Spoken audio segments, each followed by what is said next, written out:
श्री शिव महापुराण भाषा द्वितीय रुद्र संहिता सती खंड 10वां अध्याय ब्रह्मा विष्णु संवाद। नारद जी ने कहा, हे भगवान, रति और गणों के साथ काम के चले जाने पर क्या हुआ, कृपया आप उस चरित को सुनाइए। ब्रह्मा जी बोले, हे नारद, काम के चले जाने पर ब्रह्मा जी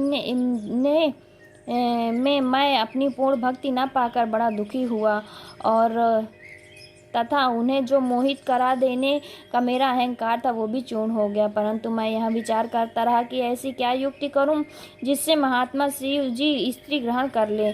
मैं शिव आत्मा विष्णु का स्मरण किया। पीताम्बरधारी श्री हरि शीघ्र ही मेरे पास प्रकट हो गए। मैंने उन पीताम्बरधारी चतुर्भुज भगवान की जल भरे नयनों और गदगद वाणी की से स्तुति की। उनसे प्रसन्न हो भगवान मुझसे बोले, हे विधे, हे ब्रह्मांड, हे महायज्ञ, हे लोकों के कर्ता, तुम धन्य हो। कहो, किस लिए मेरा स्मरण किया है? तुमको ऐसा कौन सा बड़ा दुख हुआ जो तुमने मेरा स्मरण किया है? मुझसे कहो, मैं तुम्हारा वो सब दुख नाश करूँगा। तब एक दीर्घ निश्वास लेकर हाथ जोड़कर प्रणाम कर मैंने देवाधिदेव विष्णु जी से कहा, हे रमानाथ, हे मनोकामना देने वाले, मैंने रुद्र के सम्मोहनार्थ सपरिवार मरणगढ़ और वसंत के साथ काम को भेजा था, परंतु वो सब निष्फल हुआ। तब शिव तत्व विशारद अखिल ज्ञानी श्री हरि मेरे वचनों को सुनकर विस्मित हो मुझसे बोले, हे पितामह, ऐसा तुम क्यों करना चाहते हो? पहले अपना सब विचार सत्य सत्य कहो।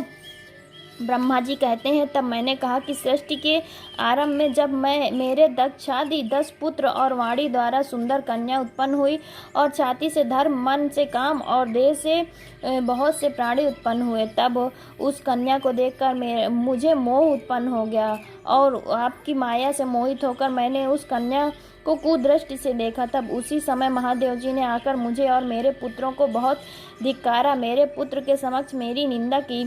इसका मुझे बड़ा दुख है। हे केशव, अब वो भी स्त्री ग्रहण करें तब मेरा दुख दूर होगा और तब मैं सुखी होऊंगा। बस इसीलिए आपकी शरण में पड़ा हूँ। हे नारद, मेरी ऐसी बात सुनकर मधुसूदन भगवान हंसे और मुझे प्रसन्न करते हुए बोले, हे विधे, आप सब लोगों के कर्ता और वेद वक्ता होकर ऐसी महामूढ़ मति वाले क्यों हो गए? हे मंदात्मा, जड़ता छोड़कर ऐसी बुद्धि मत करो। तुम रुद्र रूप शिव जी से ईर्ष्या त्याग दो। यदि तुम्हारे विचार से शिव जी को स्त्री ग्रहण कराना है तो पार्वती के उद्देश्य से शिव जी का स्मरण तब करो। उनके उद्देश्य से हृदय में पार्वती का ध्यान करो। यदि वो भगवती प्रसन्न हो जाएंगी, तुम्हारे सब काम पूर्ण हो जाएंगे।